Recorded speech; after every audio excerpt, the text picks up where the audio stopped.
Assalamualaikum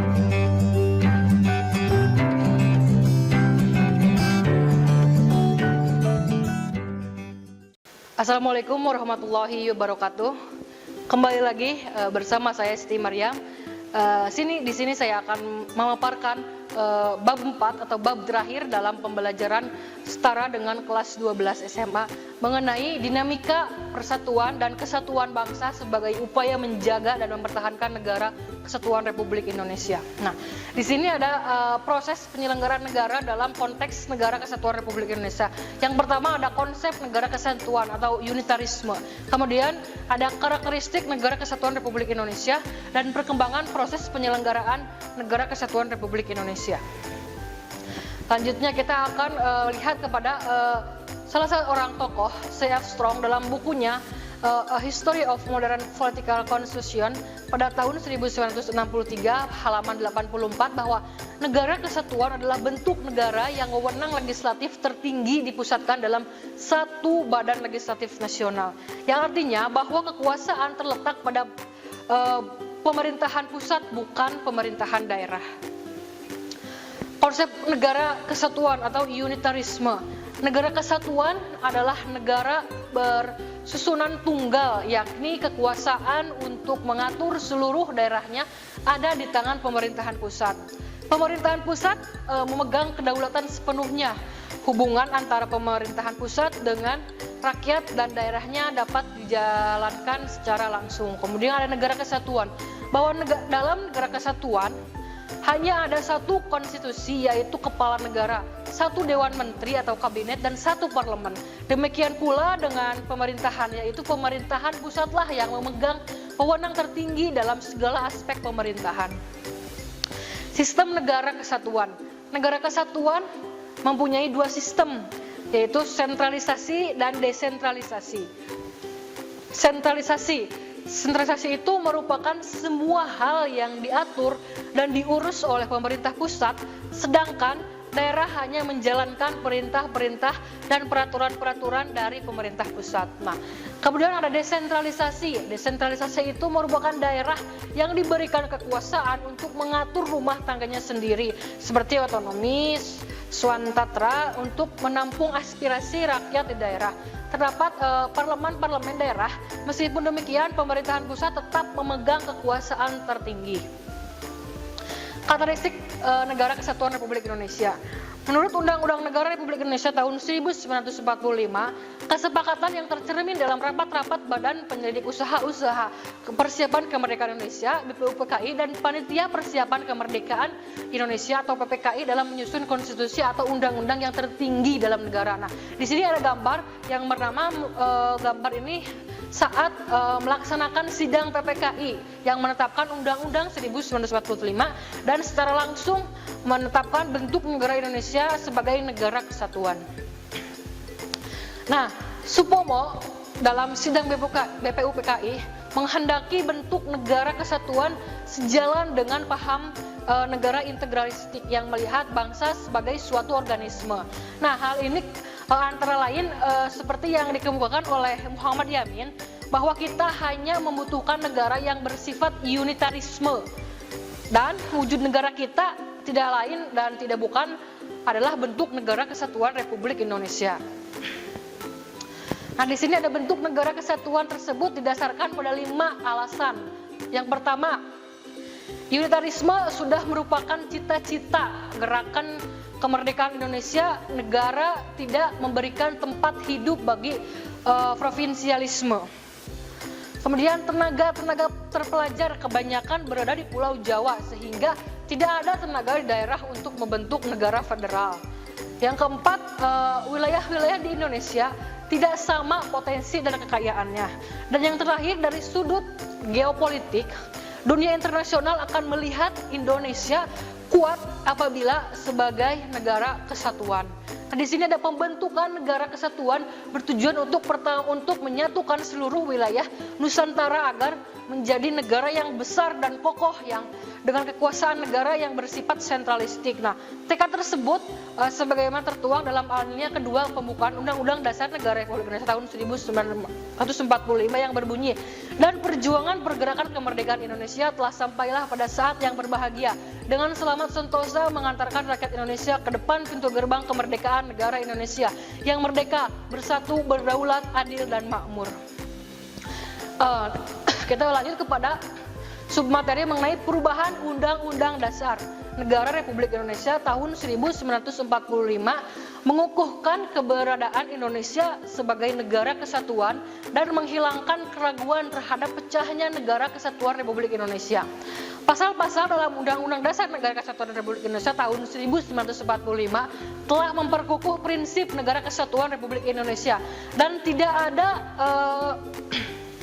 keinginan sedikit pun untuk mengubah NKRI ini menjadi negara federal. Nah, pasal 1 ayat 1 Undang-Undang Dasar Negara Republik Indonesia tahun 1945 yang merupakan naskah asli mengandung prinsip bahwa negara Indonesia adalah negara kesatuan yang berbentuk republik. Nah, pasal yang dirumuskan oleh PPKI merupakan tekad bangsa Indonesia yang menjadi sumpah anak bangsa pada tahun 1922 yang dikenal dengan Sumpah Pemuda, yaitu satu tanah air, satu bangsa, dan satu bahasa, yaitu Indonesia.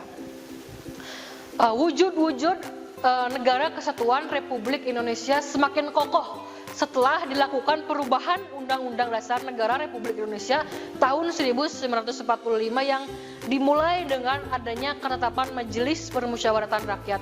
Salah satunya adalah tidak mengubah pembukaan Undang-Undang Dasar Negara Indonesia tahun 1945 dan tetap mempertahankan negara kesatuan Republik Indonesia sebagai bentuk final negara bagi bangsa Indonesia. Nah, kesepakatan untuk tetap mempertahankan bentuk negara kesatuan didasari oleh pertimbangan bahwa negara kesatuan adalah bentuk yang ditetapkan sejak awal berdirinya negara Indonesia dan dipandang paling tepat gitu untuk mewadahi ide persatuan sebuah bangsa yang majemuk ditinjau dari berbagai latar belakang atau dasar pemikirannya. Nah, di sini ada pembukaan Undang-Undang Dasar sebagai landasan ya. Pembukaan Undang-Undang Dasar Republik Indonesia tahun 1945. Pada pasal-pasal tentang NKRI ada pasal 1 ayat 1, pasal 18 ayat 1, pasal 18B ayat 2, pasal 25A ayat 37 dan ayat 5. Kemudian ada lembaga-lembaga dalam Undang-Undang Dasar 1945 bahwa keberadaan lembaga-lembaga dalam Undang-Undang Dasar Republik Indonesia tahun 1945 itu sangat jelas dan nyata gitu ya. Kemudian pasal-pasal yang mengukuhkan NKRI. Banyak sekali pasal-pasal yang mengukuhkan bahwa negara kesatuan Republik Indonesia itu merupakan negara kesatuan, bukan negara federal. Nah, di sini ada prinsip kesatuan dalam negara kesatuan Republik Indonesia. Dipertegas dalam alinea keempat pembukaan Undang-Undang Dasar Negara Kesatuan Republik Indonesia tahun 1945 dalam upaya membentuk suatu pemerintahan negara Indonesia yang melindungi segenap bangsa Indonesia dan seluruh tumpah darah Indonesia. Nah, ada karakteristik negara kesatuan Republik Indonesia juga dapat dipandang dari segi kewilayahan. Pada pasal 25A Undang-Undang Negara Republik Indonesia tahun 1945 bahwa negara kesatuan Republik Indonesia adalah sebuah negara kepulauan yang bercirikan Nusantara dengan wilayah yang batas-batas dan hak-haknya ditetapkan dengan undang-undang. Selanjutnya, ada perkembangan proses penyelenggaraan negara kesatuan Republik Indonesia. Yang pertama, kita mengalami proses-proses perubahan. Yang pertama ada periode 18 Agustus 1945 sampai dengan 27 Desember 1949. Pada periode ini, bentuk negara Republik Indonesia adalah kesatuan dengan bentuk pemerintahan adalah republik dan presiden berkedudukan sebagai kepala pemerintahan sekaligus sebagai kepala negara. Adapun sistem pemerintahan yang dipakai adalah sistem pemerintahan presidensial. Periode kedua pada tanggal 17 Agustus 1950 sampai dengan 5 Juli 1959. Pada periode ini, Indonesia menggunakan Undang-Undang Dasar Sementara Republik Indonesia tahun 1945 atau kita tahu dengan UUDS 1950 yang berlaku mulai tanggal 17 Agustus 1950. UUDS RI ini merupakan perubahan dari Konstitusi RIS atau Republik Indonesia Serikat yang diselenggarakan sesuai dengan piagam persetujuan antara pemerintah RIS dan pemerintah RI pada tanggal 19 Mei 1950. Yang ketiga, periode 5 Juli 1959 sampai dengan 11 Maret 1966 atau dikenal dengan masa Orde Lama. Dekret Presiden pada tanggal 5 Juli 1959 telah membawa kepastian di negara Indonesia bahwa negara kita kembali menggunakan Undang-Undang Dasar 1945 sebagai konstitusi negara yang berkedudukan sebagai asas penyelenggaranya negara. Nah, sejak berlakunya kembali Undang-Undang 1945, Presiden berkedudukan sebagai kepala negara dan kepala pemerintahan. Yang ketiga di sini ada submateri periode 11 Maret sampai 1966 sampai dengan 21 Mei 1988 yang disebut dengan masa Orde Baru. Nah, jatuhnya Soekarno pada tahun 1966 berakhirnya masa Orde Lama dan digantikan oleh kekuatan baru yang dikenal dengan sebutan Orde Baru yang dipimpin oleh Soeharto. Nah, Soeharto muncul sebagai pemimpin Orde Baru yang siap untuk membangun kembali pemerintahan yang berdasarkan Pancasila dan Undang-Undang Dasar 1945 secara murni dan konsekuen. Periode terakhir yaitu dimulai pada tanggal 21 Mei 1998 sampai dengan sekarang yang disebut dengan era reformasi atau masa reformasi. Nah, periode ini juga disebut juga sebagai era reformasi ya di sini.